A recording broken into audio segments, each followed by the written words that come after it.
না যাই, আপনার জীবনের এমন একটা সিক্রেট বলুন যে আজ পর্যন্ত কেউ জানে না।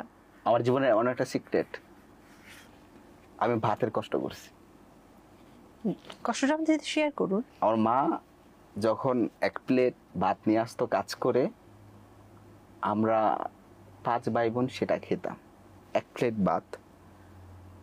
তো পেট ভরতো না, মা করতো ওটার ভিতরে ফ্যান আছে না, তখনকার সময় ফ্যান দিত, দেওয়ার পর ওগুলো দিত, খাইতাম।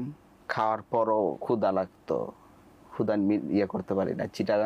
চিটাগাং রোডের ডেন্ডি খাল আছে, সিম্পলি বলি, ওখানে মাছকে খাবার দেয়। আমি তখন ভালো করে সাঁতারও জানি নাই, ওই রুটি টোকায় খাইছি। হ্যাঁ, ওই রুটি টোকায় খাইছি।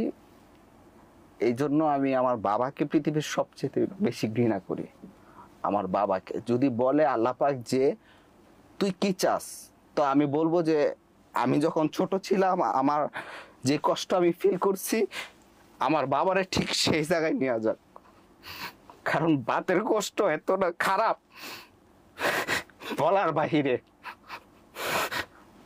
ভাত, এই জন্য শোরুমের আশেপাশে কোনো বাচ্চা থাকলে আমি তাকে ক্ষুধার্ত রাখি না, খাবার দেই। আর আমি আমার বাবার কোনো সময় ক্ষমা করব না। ওনার কাছে মা খাবারের জন্য গেলে মাকে মাইরা দিত। তারপর হচ্ছে মানে মার এখানে অনেক সমস্যা মাথায়। মা কি করবে, আবার আসতো কাজ করতো খাবার খাওয়ানোর জন্য। 5টা ভাই বোন কি করবে? আর আমার বোনদেরকে বাসায় কাজ দিলে বলতো যে এত সুন্দর মেয়ে বাসায় কাজ নিব না। কি করবে, মা সারাদিন কাজ করে, একদিন লবণ বেশি হয়ে গেছে দেখে যেখানে রান্না করে ওখান থেকে মাইরে খেদাইতেছে। আমি ছোট ছিলাম, বুঝি নাই যে মা কি হয়েছে তোমার, কয় না, কয় যে হাতে চেকা খাইছে। তারপর আমার খালামুনি কয় যে তুই ইয়ে কর, তোর মারে মাইরা দিছে, তোর আব্বারে ফোন দে। আব্বাকে ফোন দিছে, তখন নোকিয়ার 1200 সিট মডেলের, অনেক দাম ছিল।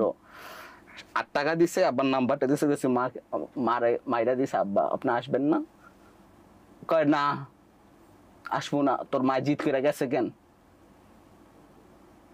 আর সেই বাবারে আমি এখন মার্কেটিং না বলি, বাবা সবচেয়ে দামি শার্টটা কিনো, সবচেয়ে দামি পাঞ্জাবিটা কিনো। আর আমি বেতনটা পাইলে আমার মায়ের পায়ের নিচে বিছাই দিই যে মা যত টাকা দরকার আপনি নেন, আমার থেকে নেন যত টাকা প্রয়োজন।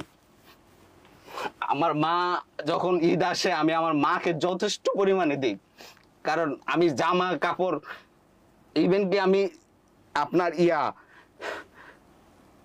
এই আমাকে মাদ্রাসায় দিয়ে আসছে, দেওয়ার পর ঈদ আইসা পড়ছে, কেউ আসে না, মাও আসে না, বাবাও আসে না। তারপর আমার তো একটা নতুন জামার দরকার, এতিমখানার এখানে সিরিয়ালে ধরে বসছি। বসার পর হুজুর আমার কই, তো বাপে না ডাক্তার মাস্টার, তুই এখানে কেন? হ্যাঁ, আর তোর আব্বা আসে না কেন, মা আসে না কেন? ওইখানে থাকতাম। আর জাকাতের ওই পাঞ্জাবিটা আমার এখনো মনে আছে। জাকাতের পাঞ্জাবিটা যখন বেড়ার লতের উপরে আমি রৌদ্র দিছি, আর পাঞ্জাবিটা আমি খুঁজে পাই নাই, খুব শখের পাঞ্জাবিটা ছিল। মাদ্রাসায় পড়তাম আর শিখে আমরা ধরতাম আর কানতাম যে আমার মা যদি নাই আমার লয়ে যাইতো, ঈদটা আমি মারে ছাড়া কাট